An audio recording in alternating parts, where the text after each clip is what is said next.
It's 4 o'clock on a Thursday. You know what that means, don't you? It's time for another exciting episode of Taxi's Quarantini Happy Hour. Yahoo! Okay, how are you guys? Let's see who's in that chat room, because today we're going to do an entire hour of Ask Michael Anything. Yahoo!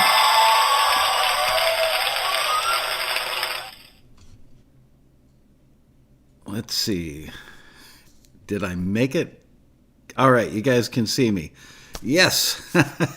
Yeah, we still really haven't figured out what caused that problem. We think it's because we had a couple of things already up, like two things in the waiting queue on YouTube that had almost identical titles and whatever. But yeah, we're good. All right. Good to see you for this very, very exciting episode of Ask Michael Anything. Within reason, of course. Let me say hello to everybody. Ooh, I have a tickle in my throat. Oh, no, I've got the COVID. No, I don't. Let's see. Dan Weber, Bob Gunnerfelt, Marion Laird, Chris Anderson, Andre Stepanian, Jesse J. Peck, Ghost of Young Michael, Debbie Ward, Pat Wara Music, Ewert Williams, Carrie Harchin, Lamar Pecorino, Paul House. Hello, Paul. Dan Weber. I think I said hello to Dan already, but just in case. How are you guys today? Everybody freezing your butts off? Hello, John Pearson, Robbie Hancock. JP, a family friend, sent me photos yesterday of their 2-year-old on a snowboard in Nashville. That was pretty funny. UT, hello, hi Michael, you look good as always, thank you.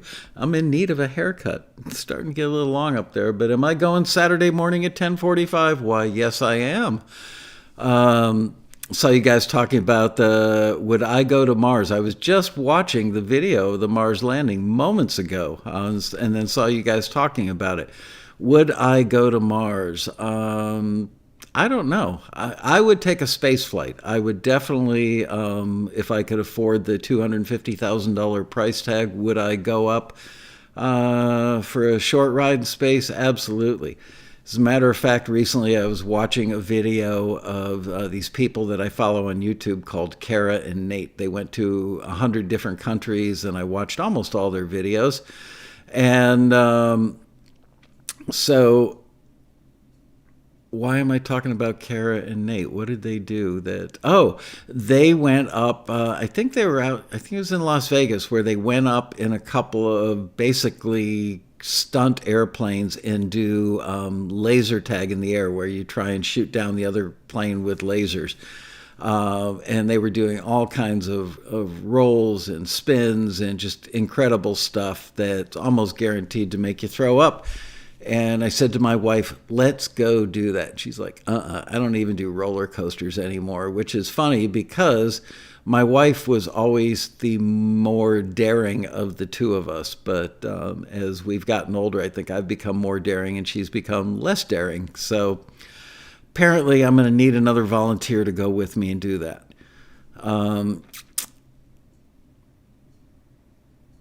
Right, Jesse. Jesse, I've had the same thought but didn't say it, which is at my age, I'd go on a one-way trip. Absolutely. Did we nail down the final dates for the road rally? Oh, man. Let me look on the calendar. I can tell you. Let's see. Road rally.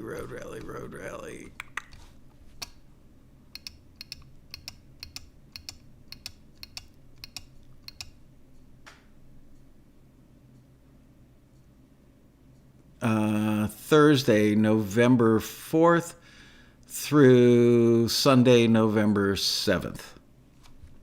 So there you go. I'm 99% sure that's right. I have a tickle today. Looking for a cough drop, but I don't have one nearby.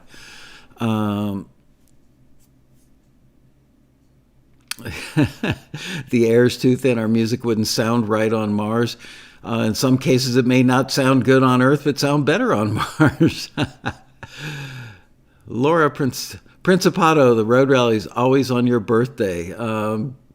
Ralph Murphy, too, when he was still among the living, his birthday was often on a road rally weekend.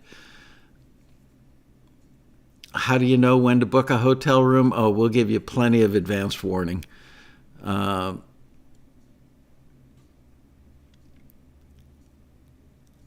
all right, Simon Burnham asks, Michael, if we can submit a song or cue, just the regulars, how attend?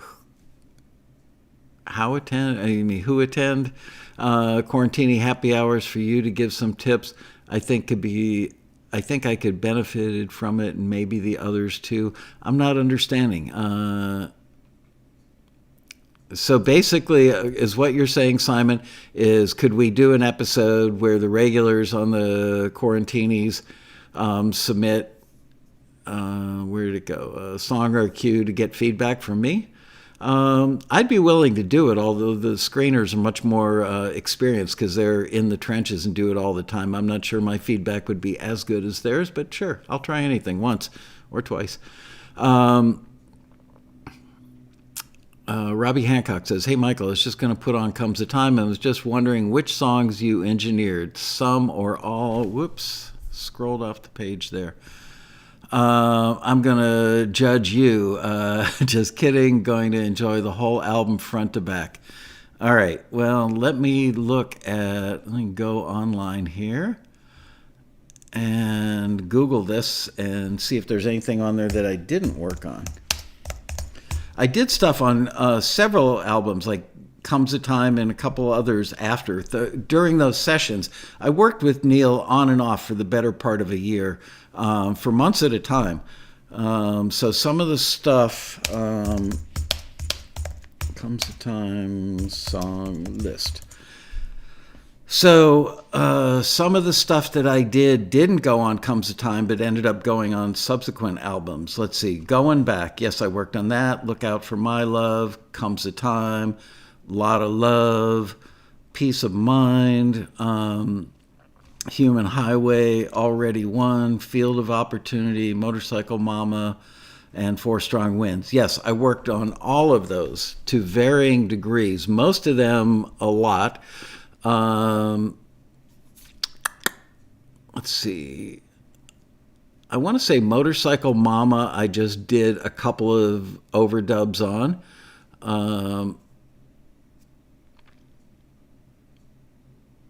Four Strong Winds, I think just an overdub or two. And pretty much everything else, recorded substantial amounts of it. And at the very least, of many of those, like Going Back, Comes a Time, Look Out for My Love, Peace of Mind, Human Highway, and Field of Opportunity. I believe that all those I recorded the acoustic guitar and vocal that then became the basis for the rest of the track. So they were started at my studio.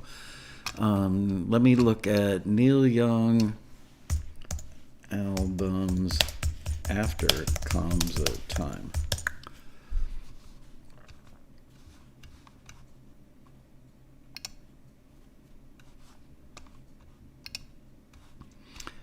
Okay, so now I'm looking at his entire list. So I was the assistant engineer on Long May You Run, which was recorded at Criteria. And that started out as Stills and Young. And I was actually hired on as one of two assistant engineers on that. And it was just Stephen and Neil in the beginning. And then they decided to invite David and Graham to join them and for a reunion record. And right before that happened, Steve Hart, who was the other assistant, had to leave the record. So I became the only assistant on that one. Okay, so I worked on substantial parts of Comes a Time. I worked on Rust Never Sleeps, and I worked on Hawks and Doves. And then stuff that I worked on those records ended up coming out on like Decade, his retrospective and other stuff. Let me see, Rust Never Sleeps. What did I work on that one? Pocahontas which is on side one, track number 4 of Rust Never Sleeps. I did substantial amounts of that, practically all of that one. Sail Away, practically all of that one. And I remember doing something on Powderfinger, but I can't remember what. It might have been just a vocal overdub or something. And now let's go back and look at Hawks and Doves. On Hawks and Doves, I did the song Lost in Space, which was the one where I had just gotten a harmonizer dropped off at the studio. And Neil and I and my assistant Paul kind of altered our state, if you know what I mean. It's a kid-friendly show. And there's a section in there, you'll hear a very obviously harmonized vocal where Neil does like a little spoken word thing. And we were just falling down laughing. I mean, hysterically laughing.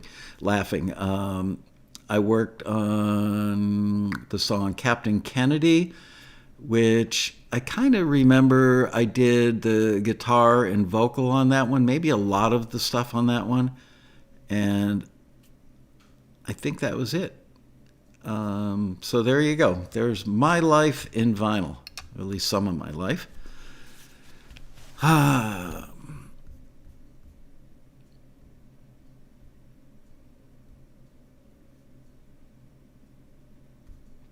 Okay, let me scroll back up here. I think I missed some stuff. Would I ever be willing to just sit and brag my face off? I'd love to hear about your experiences. Well, thanks, Kristen. I think you guys have heard about every one of them at this point. Robbie wants to know, what was it like to work with musicians of that caliber? Did it make you nervous? Did you just get used to it? I don't think I was ever nervous, to be honest with you. As a matter of fact, today, somewhere, I think it was on Twitter, I saw that my friends at Criteria, I still have some friends there, the vice president and general manager is actually a good friend of mine. He and I do keep in touch, and he was a toddler when I worked there, and now he runs the place. But his mom was the woman who worked in the front office that assigned assistant engineers to records and stuff. And she was the one that, I think I've told this story a bunch of times, but I got a call to the office one day. I thought they were going to fire me or something. And then she said, well, you got your chance. I'm putting you on a record as the assistant engineer. It was my first time as like the assistant engineer, where I wasn't like backing up somebody. I wasn't a trainee anymore.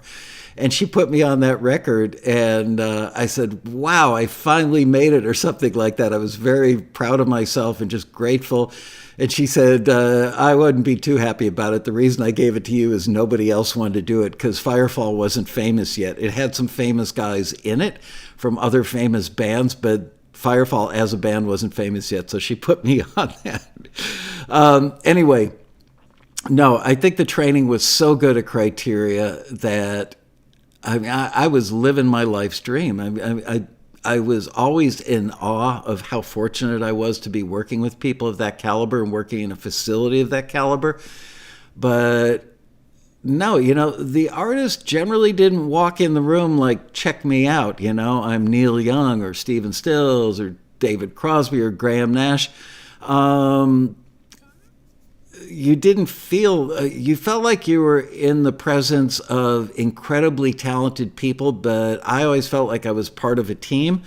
I always remembered that I was fortunate to be in that position. I always tried to act very, very professional. Didn't have to act. I was trained to be a professional. It was definitely a zero defect, no mistakes environment. So you really had to be on your game, which was hard. Like on that Crosby, Stills, Nash & Young thing, which turned out to be Stills, Young, Long May You Run, we had one stretch where we did 37 days straight in the studio without leaving the building, mind you. Would we grab little cat naps? Yes. Would we go over and take a shower every now and then? Yeah. But when you are that physically exhausted and mentally exhausted, it's easy to make mistakes, and you can't make a mistake like putting a track into record mode and accidentally wiping out a lead vocal or wiping out everything. I mean, you can't make mistakes. Had to constantly make sure that tape boxes were labeled correctly, especially when Crosby, Stills, Nash and Young were all in the room. We had to roll tape. We had to roll at least 1/4-inch tape every minute that they were physically in the building, even if they were just sitting out in the room eating lunch. Sometimes they would just sit on a chair and, have a sub sandwich or whatever, but it was entirely possible and happened quite frequently that one or more of them would pick up a guitar and just go off into a corner and start noodling on something. And sure enough, 2 weeks later, they'd say, remember that rainy Wednesday when I was doing and you'd have to say, yeah, I do, and we've got that on tape, and it was last Wednesday at 4:02 p.m., and put on that piece of 1/4-inch and roll up to that and play it back for them. So, yeah. And I do remember, and I've told this on the show before, that I do remember specifically one moment where Don Gaiman, who was the first engineer on that CSNY record, left the room to go take a phone call or something, and I was sitting at the console. I did get the job of, sometimes Don would say, throw up the 24 track of this particular song and set up a rough mix and get a Q mix happening for the guys. So I was allowed to touch the console in that regard.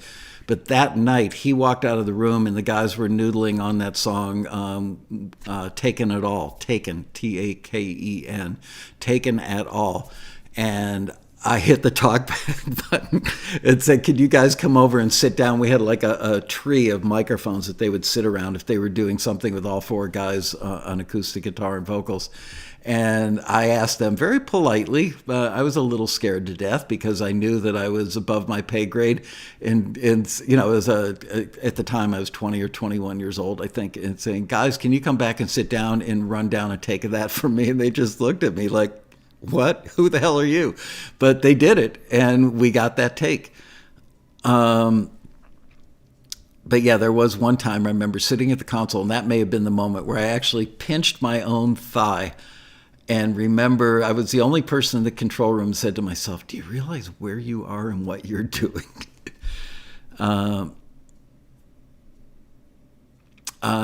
Joey Tharson wants to know, is there a place in Taxi for someone with no recording equipment and primarily writes lyrics? Honestly, Joey, probably not. I wouldn't spend the money on a Taxi membership if I were you, but what I would do is go to forums.taxi.com. It's our forum where a lot of our coolest members hang out. And there's a place on there called Collaboration Corner where you could become a forum member. It's free. It's easy to sign up for. Become a forum member and just post a thing that says, hey, I'm a lyricist looking for a collaborator. And you're liable to meet somebody and make some great music. And at that point, maybe you'd become a Taxi member. Let's scroll up.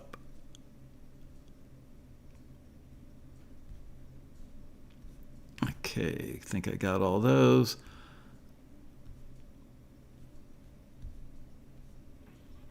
Bonzo, you're back. How are you, man? Good to see you.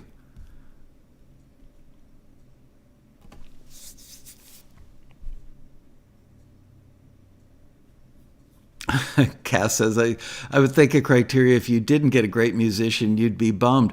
You would think so, but we didn't work on demo sessions there. Pretty much anybody who could afford to go to Criteria was somebody that either had just a financial backer or the backing of a major record label, because it was probably a couple $100 an hour to record there.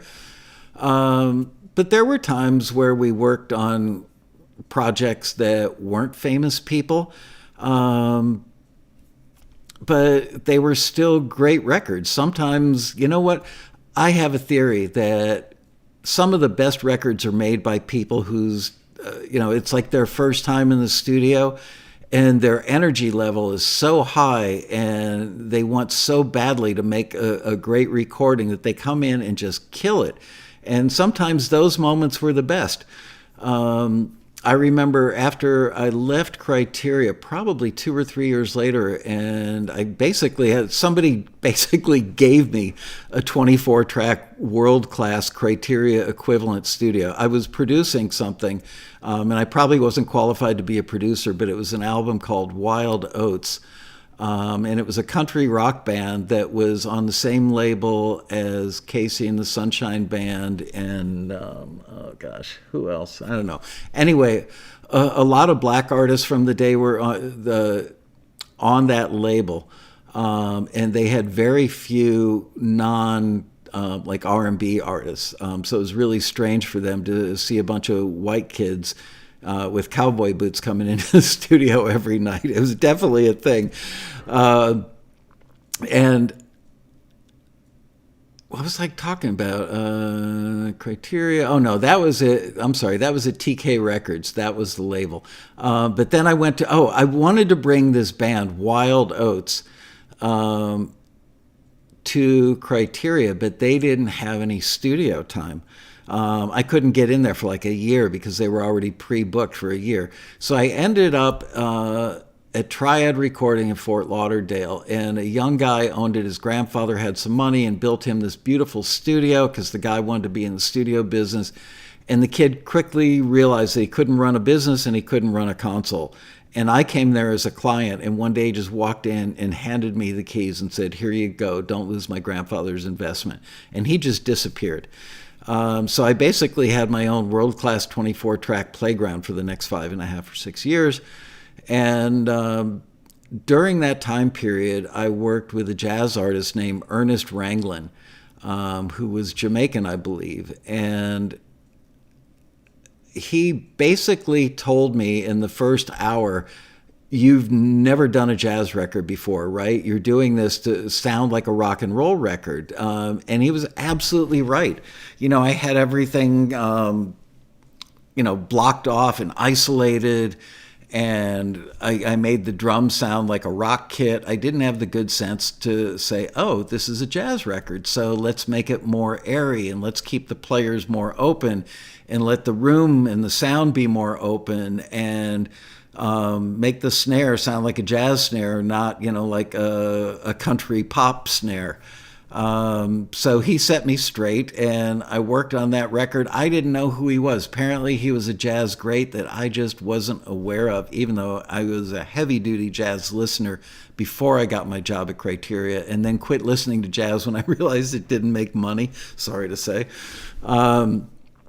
So that record was amazing. I've got to say, it was a great education, number one. Number two, the level of musicianship in that room every day was amazing. The fact that they cut virtually everything except a few solos live was good training for me. So there were some times I worked on stuff that wasn't like a big famous deal, but the experience was still wonderful. Scrolling back up.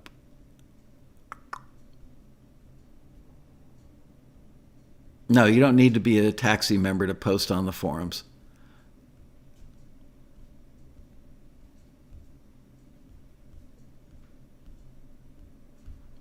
Right, like the Beatles' first album. If the Beatles had shown up, nobody else would have wanted to work with them because they weren't famous. You got to remember, I mean, seriously, the first time I set foot in that place, Stephen Stills was recording an album called Illegal Stills. The Eagles were doing One of These Nights. The BeeGees were doing Main Course that had Jive Talking on it.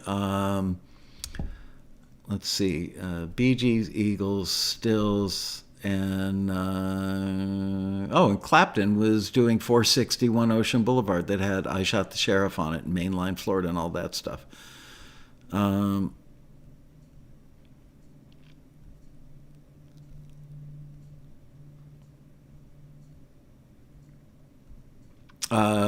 I watched that documentary about the BeeGees. I didn't work with them. I knew them pretty well because we were all like a big family. Generally speaking, at the time they had 3 studios when I started there. They had 3 studios, A, B, and C. And so there was a staff of about probably 15 of us. And then if you figured, 5 or 6 people per studio, so another 20-ish people in the bands, and we were all in this building together. So I mean, any given day I could have like walked right by Stephen Stills or Barry Gibb or any of those guys, and you would stand next to them waiting for them to finish pouring a cup of coffee, or walk by them in a hallway, or be peeing next to them in the men's room. And there was one night, the BeeGees were extremely nice people, but basically we didn't all just like wander around and wander into each other's control rooms. That was considered to be bad form. You kind of had to be invited in, because you could walk in while they're doing a really tricky vocal part, or they're brainstorming how they're gonna layer their harmonies or whatever. So we didn't visit a lot of other control rooms, but there were certainly plenty of times where the engineer or producer or the band, because they all knew all of us, they might say, come on in, mate. And there was one night where the BeeGees were doing something on, what was the record after Main Course? It wasn't Saturday Night. So there was a record after Main Course, but before Saturday Night Fever, I believe. So it was on that record, and I think that my friend John Blanche might have been working on that record as the assistant. And it was one of those nights where they were making tape loops out of 1/4-inch tape with drum parts on them, and they needed an extra person to like hold up a pencil and have the 1/4-inch tape, because some of these loops were like, you'd be standing 20 feet away from the tape machine. So it would go like over a chair, around a mic stand, and through a pencil, just to support it and get the right tension on the tape. And so for one of those songs, I got to hold tape for 15 minutes while they did a transfer.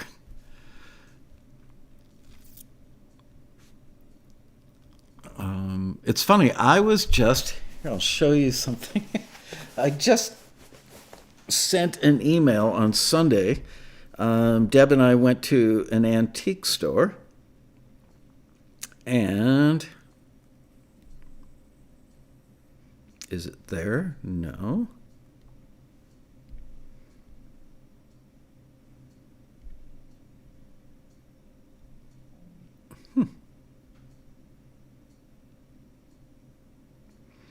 I can't find it now.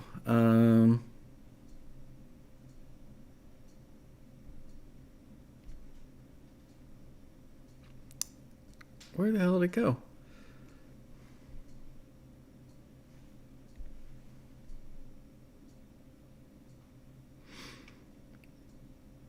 Huh.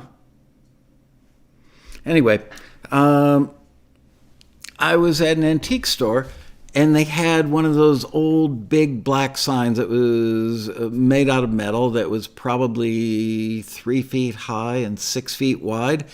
And it was black, and on it said BeeGees Restaurant.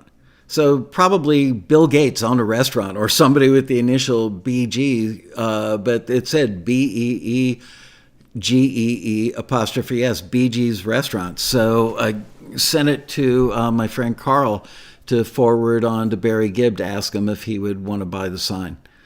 Pat Worrell, my life is a capstan. I wonder how many people actually know what a capstan is. Oh, man.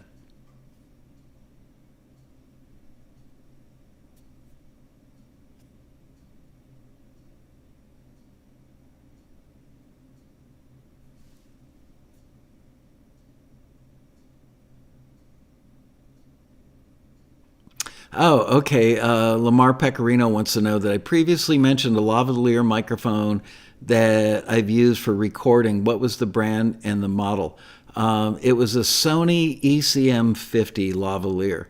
But I don't know that you would want to chase that down necessarily. I don't even know if they still make it, and if you can find a used one, it's probably beat to crap. But honestly, what I mentioned in the context of was I used to use the ECM 50 on the high strings of a piano, and it sounded great. Lavalier microphones have an EQ curve that peaks somewhere around 2500 hertz or 2.5K, and that is because that's where the vocal range kind of peaks. So they typically have a pretty severe roll off on the bottom end, which you would want in the context of recording the high end of a piano. And they've got that bite that comes from that 2.5K peak. So yeah, I would just take that microphone. I'm looking around to see if I have a prop. Somewhere around here, I've actually got a lavalier microphone. But I will show you. Here, I will use this as my prop. So let's say that that's the microphone. I would literally just take a piece of like painter's tape or something, because I didn't want to use duct tape or gaffer's tape and get sticky stuff all over the wires. But if that's the mic stand, I would just tape it like that and let it hang off the mic stand and hang it about 6 inches over the strings. And I don't think I came up with that. I think I learned that from somebody else, probably at Criteria. But I've got to tell you, it sounded great on the top end of the piano. Here's a little piano recording trick, which would work both for an upright and a grand piano. So many people, I've seen really, really pro engineers that make this mistake. Why they don't know any better, I do not know. But most of the time, the two hands are playing in either the same octave or close octaves, right? But yet people will mic a piano with like one microphone very much focused. You know, they'll put two mics in the middle of a grand piano and angle them out like this. This one for the low end, this one for the high end. But then you've still got that weirdness of what you're picking up on the sides of the mic in here. So you're asking for phase problems. I would take the microphones and I would look and physically watch the piano player. I would do this for every song where I worked with the piano player. Play me the part. Show me as high as you're going to go and as low as you're going to go. And then place the microphone over the strings that correspond to the keys that they're actually using. Because sometimes they could be playing a part. They could just be padding, like in a single octave maybe, or at least two close octaves. And there was just no point in putting a microphone way up there, you know, like in the 60th key, or down, you know, in the lowest octave, because they weren't even going to hit those strings. So if you wanted, especially if you were doing like an Elton John, you wanted kind of a strident acoustic piano sound where you would hear the attack, then put the microphones closer to the hammers and over the strings that corresponded to the keys that were actually going to be played. And it'll sound great.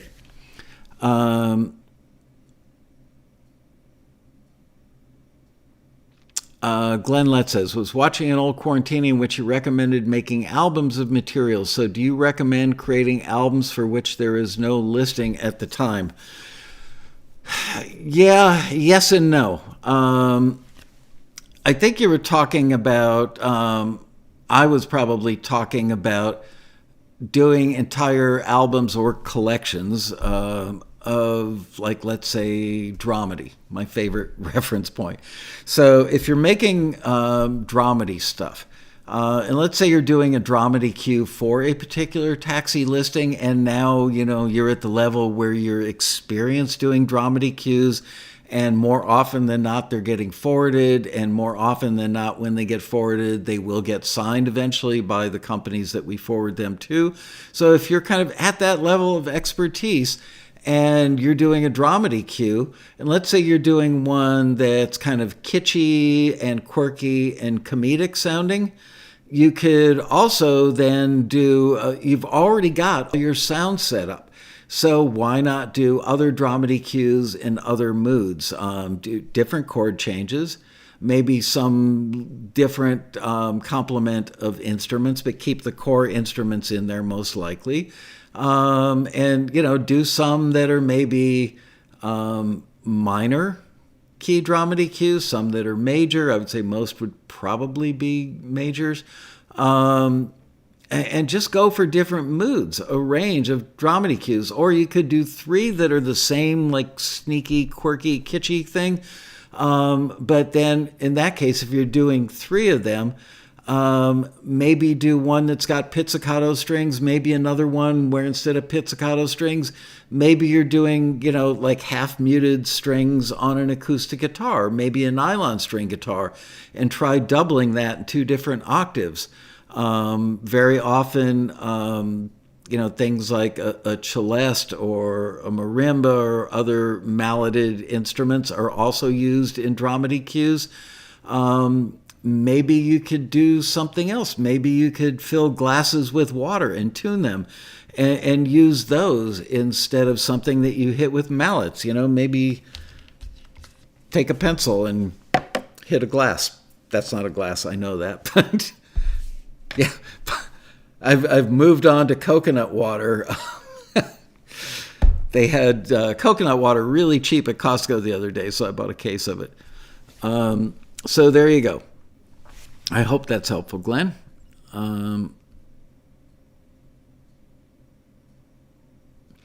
What's the easiest approach to mixing? I'm not an engineer, but I need to be one. Wow. That's an entire month's worth of taxi TVs. But to summarize, the most important thing is just getting a good balance among the instruments. So listen to the reference and go, okay, this is how much bottom end, how much bass it's got on it. Here's the relationship of the kick drum to the bass. Here's where the guitars are in the mix. Here's where the keyboards are in the mix. You want to be able to shut your eyes and go, is there enough bass? Yes, there is. And obviously the tempo, the key, the genre of music, the feel of the players, the sound of the instruments out in the studio, all those things are variables that will affect how you mix. But the rule of thumb is just getting a good balance of those things so that no one thing is too predominant, with the exception of, a lead guitar part or a lead vocal in the right context. Sometimes you want the vocal back a little, other times you want the vocal up more. But for the instruments, let's leave vocals out of it for the moment. For the instruments, you want to be able to shut your eyes and go, can I hear everything that's in the track? The best way to get a great mix is by having the right parts. Don't overcomplicate. Don't overdo it with how many parts you have. You'll hear me say this week after week in all the taxi TVs, whether Quarantines or regular taxi TVs, and that is just because you can doesn't mean you should. And I mean that regarding parts. Could you add a synth pad on this? Yeah, you could. But does it really need it? It sounds good, but does it really need it? Doesn't it kind of step on the piano part? Do you need an electric guitar when you've already got two acoustic guitars that are panned left and right and complement each other nicely? No, it doesn't really need the electric guitar, but maybe you want to add some more balls to the track. Well, then maybe you should think about removing one of the acoustic guitars and playing that same part on electric guitar and panning it opposite. But then you've got to balance it so the electric guitar and the acoustic guitar, which hopefully have some counter movement between them, that balances out. Because if the electric guitar is too heavy, it's going to pull the mix to that side. If you overcompensate with the acoustic guitar to get it balanced with the electric guitar, you may find that the fat bottom on the acoustic guitar jacks your meters up, so your whole mix looks left heavy on the meters. You don't really hear it, because the bottom end of the acoustic guitar is being masked by the bass guitar. But then ask yourself, do I need that bottom end on the acoustic guitar? If you listen to it in solo, it's going to sound nice and big and rich with that bottom end, assuming it's not like too much bottom end. But do you need it? So if you don't need it and you want to bring it up so it balances with the electric guitar, then roll off a lot of the bottom end on the acoustic guitar, because really what you're looking for are the notes in the chord and the attack so that it balances nicely with the electric. But these are all things that you just learn by doing. Yeah, it's great. I can give you tips. You can watch YouTube and get lots of tips. But in the end, a lot of it is just common sense and good taste.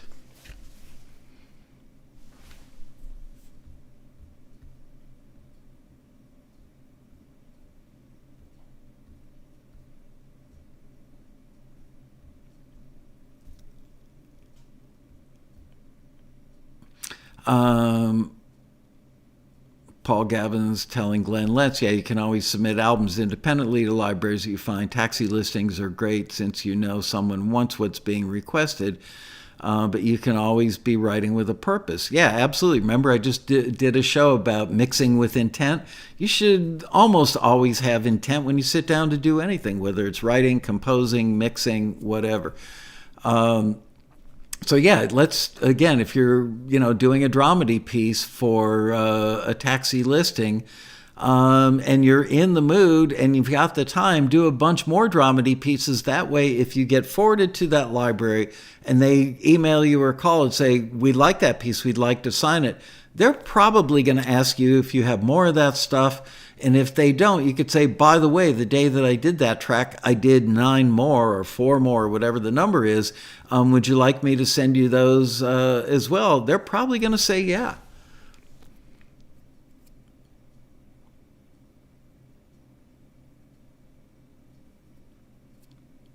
Songtrust is my admin publisher.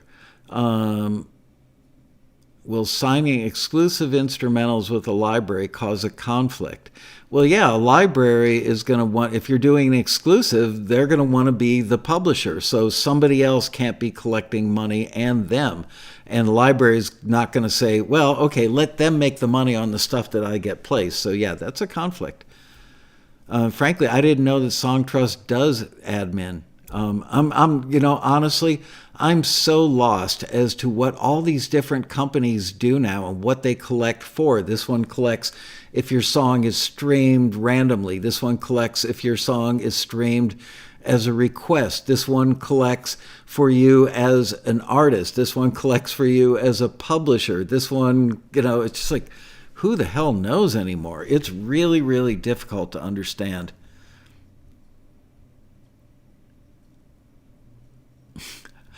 Andre, I'm doing a chill hop submission. I really want to go to a third chord, but I might get a return. Yeah, I need to up my game on chill hop. I actually like listening to it, but I don't know very much about it from like a producer or a composer standpoint. I need to definitely improve my knowledge on that.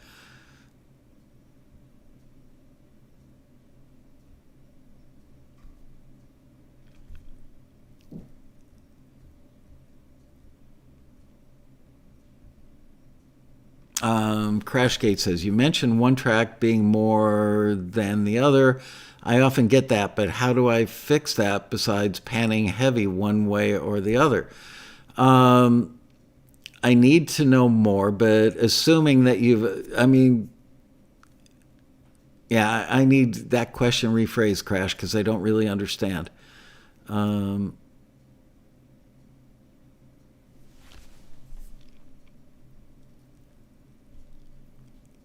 Michael, Kristen Knight, Michael. So I think Marion's forwarding a question. Did you learn all this stuff on the job, or did you have any formal sound engineering education? Um, when I first started at Criteria, Carl Richardson, who was the BeeGees co-producer, was a staff engineer at Criteria at the time, and he had just finished working on the BeeGees record main course that had Jive talking on it, and he was teaching a class that was an official RIAA, Recording Industry Association of America, sanctioned class. I think they created the curriculum. He used a book. I think all the people who taught that class anywhere, which there weren't that many people teaching that stuff in 1974. It was a book by Robert Runstein, Rundstin.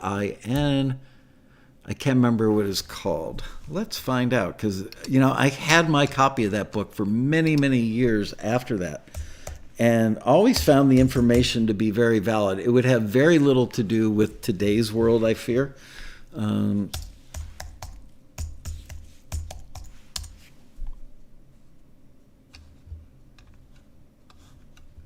Robert Runstein. No, not finding it.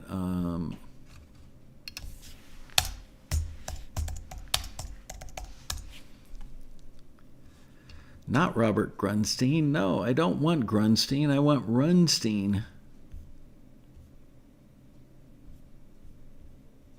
Let's see if I take the D out. Modern Recording Techniques by Robert Runstein, Runstein. Modern Recording Techniques. Now, obviously, I was using, or I learned from a very, yikes. Oh no, I lost you guys. There you are. A very old version of that book. That was many, many years ago. But yes, I read the book. I took the class, but the class was basically, here's how you align a tape machine. Here's how you set up a microphone. We spent a fair amount of time. Carl was quite good at mic placement and mic choice. So we learned a lot of that stuff. As far as actual, this is how you use a compressor. This is how you use equalization. He taught us what an EQ curve was. He taught us about what the Fletcher-Munson curve was, which basically means louder stuff makes you hear it better. That's the way the human ear works. So we learned a lot of stuff, but we didn't sit down at a console and get training. Like, here's how you record a saxophone. We learned about mic placement for brass in general. So I got that training, and then everything else was on-the-job training. Just, keeping my mouth shut, my ears, my eyes open, and watching what the guys sitting behind the console were doing. And when we had those moments where nobody else was in the room, or maybe it was at the end of the night and we were kind of getting ready to leave, and usually the engineer got to leave before the assistant because the assistant would have to empty wastebaskets and wrap mic cables and, clean off the producer's desk, and make sure that the studio was ready for the next day when people walked in, that it looked nice. But those were the moments where I would ask Carl or Don Gaiman or Tom Dowd or any of those people that mentored me. I'd say, so I noticed today on the acoustic guitar that you used one microphone that was like where the sound hole meets the neck, and that was about 6 inches away, but yet you had another microphone in Omni 6 feet away, not 6 inches away. Why did you do that? Well, I did that because I wasn't sure going in if the part would sound better with more roomy sound added to it or a more direct sound. So I wanted both of those options that I could go that way if needed. Then I might hit them with a follow-up question. Do you ever combine the signal from both of those mics? And if you do you have phase cancellation problems? And what happens if you put a compressor on both of those mics? Does that give you phasing that's kind of moving depending on which signal is more predominant because of the distance variable of the two microphones and where your settings were on the two compressors? So you just learn as you work which things interact with other things, and that would cause you to ask, hopefully cause you to ask intelligent follow-up questions. Second was, do you have trouble listening to music without analyzing it? Absolutely. Pardon me if anybody finds this offensive, but there's an old industry phrase that I remember from back in my days, 40 years ago or 45 years ago, whatever it was, the criteria. Somebody once asked somebody else that, I think they asked somebody, I was in the room when somebody was being interviewed for a TV show, and they asked, do you still listen to music recreationally, or do you have to analyze it all the time? Can you listen to the radio in your car and just enjoy the music? And they said, no, it's kind of a gynecologist's dilemma. So there you go. I'm not going to say anything more about that, but yes, it's extremely rare that I can listen to music and just enjoy it, sadly. Now, there are some times where I hear a new song or an old song that I'm already familiar with, but more often than not, something new, and I just fall in love with it and go, wow, incredible artistry, incredible writing. Oh, and then I go right to, listen what they did to the background vocals. And listen to that bass sound. I wonder if they used, 3 basses on that or just one. I think they might have used an LA2. I've been doing it long enough that I can sometimes listen to a part and probably guess which compressor they used, which console they recorded on, although that's gotten harder with the predominance of DAWs. But yeah, it's very hard for me to listen to music. I always say hard to listen as a tourist anymore, and it's sad. It's definitely something that all of us who have spent any serious time behind a console or a workstation, I think we all share that, and it's a little sad.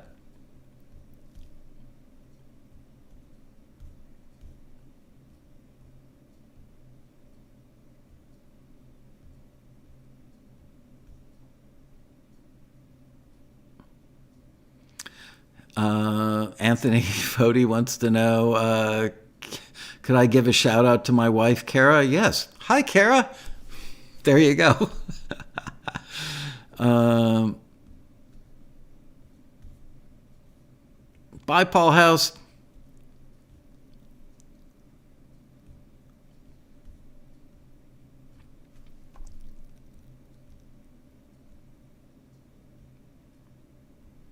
Wow, lots of questions today.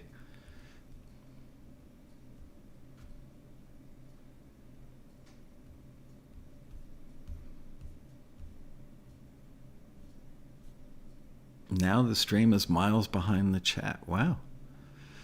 Um, all right, I'm looking to see if there are any other questions. Hey, Pedro Costa, how are you, buddy?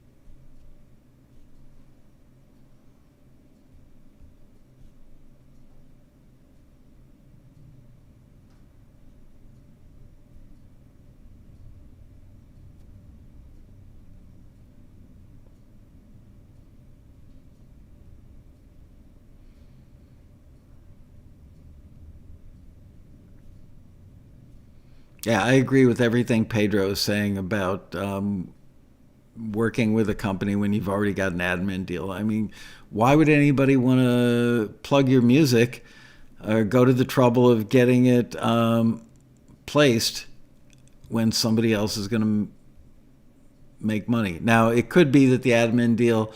No, never mind. I'm going to keep my nose out of that. I don't want to get too deep into the weeds.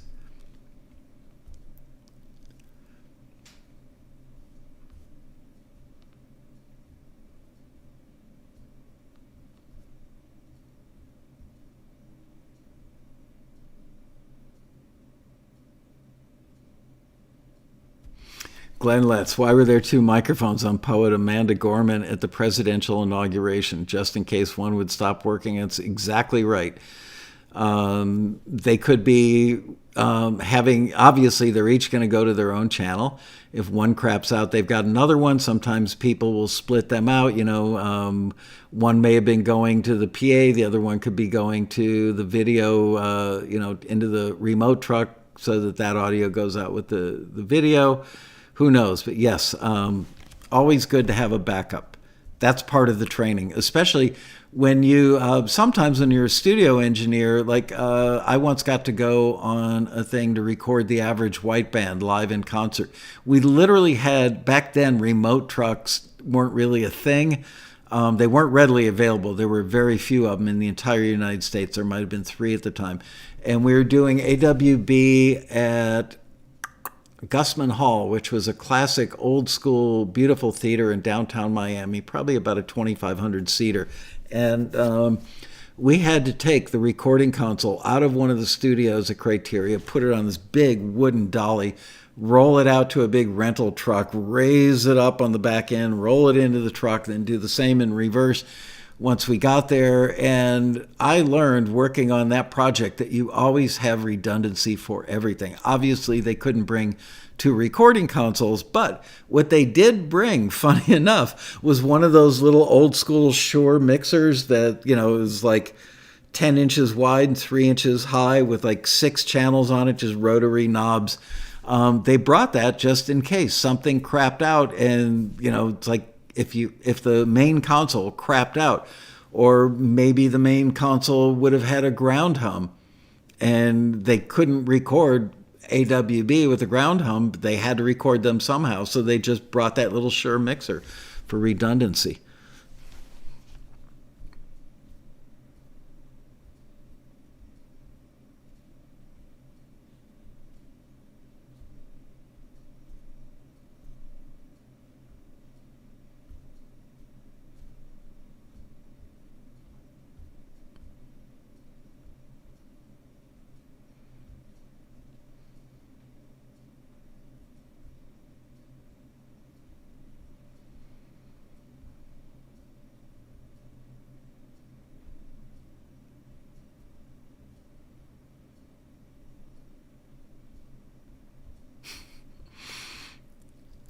All right.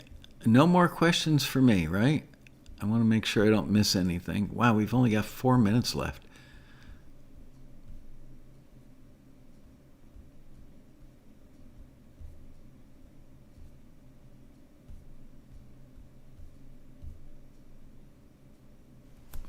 Here's one from Andre. Ooh, this is a tough one.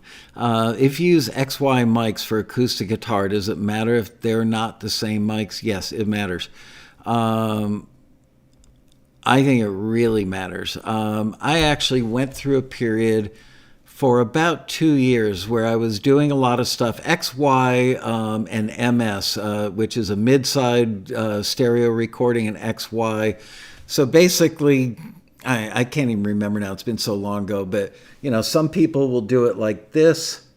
Some people will do it like that. But MS, if I remember, is like this, where you actually have the capsule for one microphone going this way and the other capsule going that way. And then you'd bring it up on 3 faders and do a phase reversal on one of them. And by taking the phase reversed fader up or down, you can change the obvious, it creates a very obvious change in the stereo spread. But yeah, you should always try and use matching microphones. As a matter of fact, if you want to be really pro about it, you should use a matched pair of microphones. You can buy them from most microphone manufacturers where they've actually run the EQ curves on the microphones and they're remarkably identical. Because if one microphone has just a little more bottom than the other one or a little more top or whatever, it'll affect all that. Honestly, Andre, well, you know what? For what you do, maybe it works. But for pop music, for rock and roll music, MS and XY miking techniques, I think, are totally useless. Even like there were times where I was fortunate enough to be able to go out and do a live string date. A big, like a live orchestra with a choir in a big hall, like with, an 80-piece orchestra and a 100-piece choir. And I would always use MS or XY stuff on those things. But if I did those, they would have to be bracketed, mounted in something where they were like locked in stone, where they couldn't move. And then we would put them on a piece of like monofilament fishing line or braided nylon stuff and mount it to the ceiling and put it on a pulley. And literally I would sit there in the remote truck and have my assistant raising or lowering the microphone out in the hall. And we would change the angle of the mic, but usually it was like a 45 looking down on the orchestra from maybe 30, 40, 50 feet up. And by changing, you would find the sweet spot in the room by raising it or lowering it and changing the angle. And then once you got the sweet spot is where you would bring in that third fader to change the relative relationship and affect the stereo spread.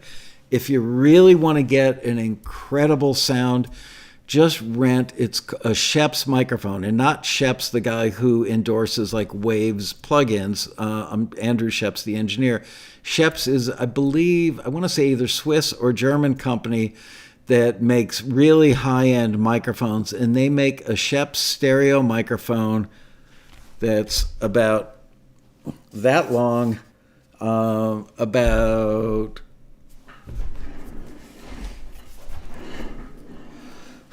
that, big in circumference and about 12, 13 inches long. And what it has are 2 capsules that rotate on axis with each other. and you can adjust how much of a stereo spread you want. You will find no better stereo microphone for doing it. And I'm assuming you want to do it when you're doing like classical nylon string guitar stuff and you want a stereo image, which would be about the only time I personally would choose to record an acoustic guitar that way. If it's just like a solo guitar album, go for stereo. Try MS and XY. Anyway, wow, it's 5 o'clock already. Yeah, I keep hearing good things about the Rode NT5.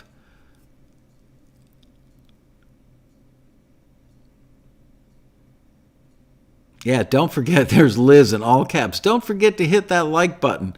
And Sheps is spelled SCHOEPPS,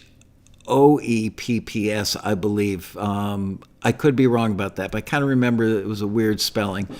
I don't remember the model. You know what? I'll let the show go a couple minutes long because you're bringing back old memories here. They probably still make that mic. Back then in the 70s, it was like a $3,500 mic.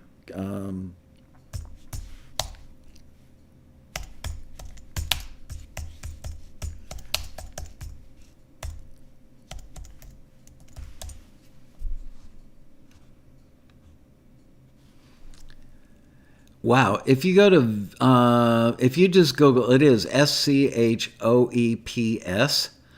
and just Google Sheps. Here's not the one I was thinking of, but here's a Sheps MSTC stereo microphone at Vintage King used for $3,400.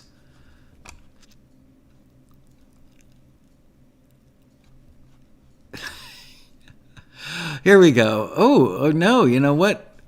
Here's your solution, Andre. Because honestly, I just can't imagine that you're going to hear that much of a difference. Maybe if you're like some crazy audiophile with an incredible stereo.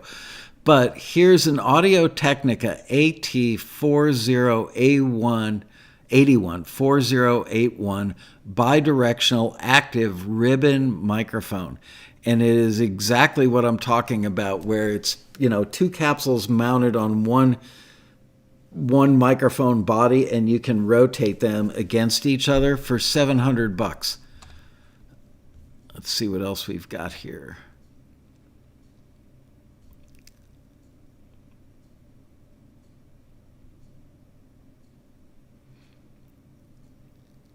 Not seeing the ones that I used to.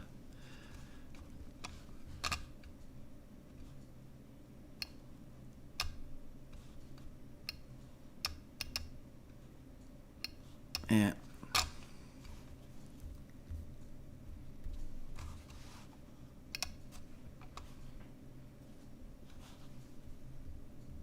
Here's a Sheps.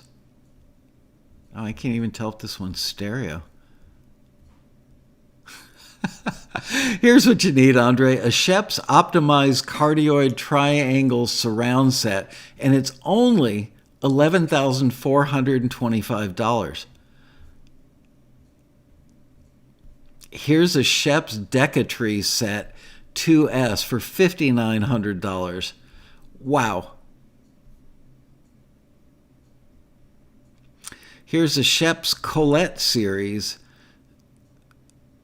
cardioid stereo microphone set for $3,200. Yeah, I think that you're going to want to rent your Sheps microphones. Just saying. I remember the first time I recorded like a big orchestral thing in a remote situation using a Sheps microphone going, oh my God. But I'm not sure if it was that the microphone was so incredible, although I'm sure they are, or if it's just the first time I heard something, I think that one was probably an XY. And just getting it in the sweet spot in that room and hearing the whole orchestra, I mean, I don't have any way to describe that sound. Whether or not that's going to translate well to a solo acoustic guitar, I don't know. Pedro, wow, yeah, not cheap.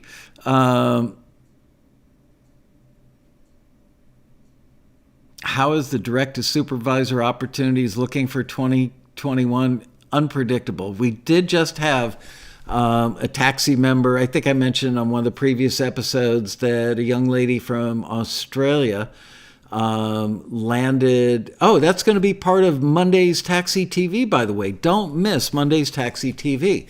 Remember, we had that listing that went out where they were looking for a busker. They wanted somebody that sounded like a busker with a British accent, preferably a real Brit, if I remember. And it was for like a town square type of scene in a TV show on Netflix. And they needed the sound of a busker, even though the busker wasn't going to be in the scene, but they wanted you to believe that the busker was 20 feet away or 10 feet away or whatever. So we are going to play as many of the things that we forwarded to the music supervisor for that, and then I'm going to have you guys vote to see if you can pick the one that was actually selected. The show, I don't believe the episode comes out until like September or June or something. So, there's always a chance anybody... You never say you got your music in a show until the show airs, because literally 3 days before they could go, we're a minute and 32 seconds over. That scene is a minute and 30 seconds. Let's lose that scene. And all of a sudden your placement goes out the window. But that song made it. The music supervisor forwarded a bunch, quoting a bunch in quotes, to the executive producer of the show. And the one they landed on, I'm going to teach you stuff. Just be here on Monday. You're going to get some good inside information. Have I used an SSL G-Series mixer? Which do I prefer? Yes, I've used E-Series and G-Series. Wow, it's 5:07. All right, you know what? I'll go till 5:10 today. We're really stretching it. I personally prefer the E-Series channel EQs, but I remember hearing a difference on the G-Series bus compressor and liking that. That was just my opinion in that moment. So yeah, E-Series for the channels. Definitely like those equalizers better, but I do remember like a 4-day session once where I think I was in New York, maybe. I don't know. It's somebody else's studio, and they had one of the earlier G-Series. And I remember when I kicked in the bus compressor on that one, I went, ooh, that sounds nice. So just one person's opinion. I can't find NS10s, any good comparable speakers. Been a long time, Jesse, since I've auditioned other stuff. I know some people, I've seen pictures of, like legit industry pros sitting in fancy studios using whatever Yamaha came out with, like NS8s or something. And I've seen people using those. I can't personally tell you if I like them. There you go. The HS80Ms. Pedro's got them and he likes them. So there you go. Also, I got invited to go to the JBL showroom or demo room years ago, like 5, 6, 7 years ago. And when they just come out with that new line of bookshelf size speakers that they've got, I was blown away. JBLs were always known back in my day to be kind of industrial strength, and they had kind of a harsh mid like the 4311s and 4312s. Everybody used them, mostly because they were the most industrial strength speaker that would kind of sit above a meter bridge. They didn't sound great, although a lot of great records were made on them, but you had to know that they had a harsh mid-range and compensate for that. And that was before NS10s became a thing. So I was kind of turned off by JBLs until I went to their demo room that day, and they literally like turned out the lights and played some Steely Dan stuff for me at request over 3 or 4 different models, ranging from their little like 5-inch 2-ways up to their 12-inch 3-ways or whatever. And wow.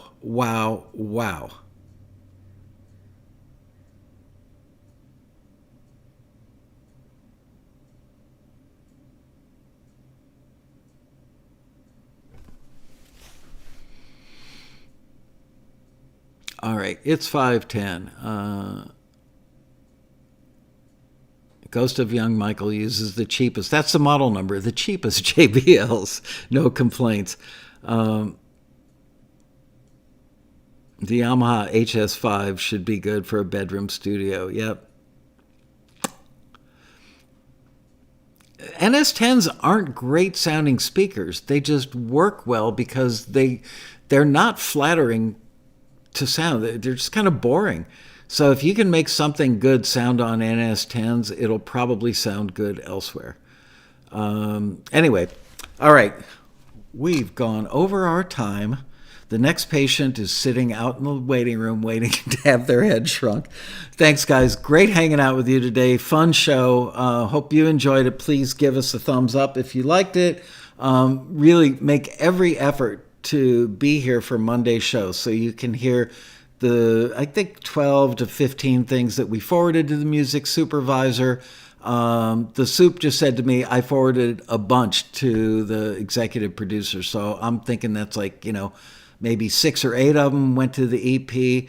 And then you guys are going to vote. And I want to see if you guys nail the one that actually made it to the show.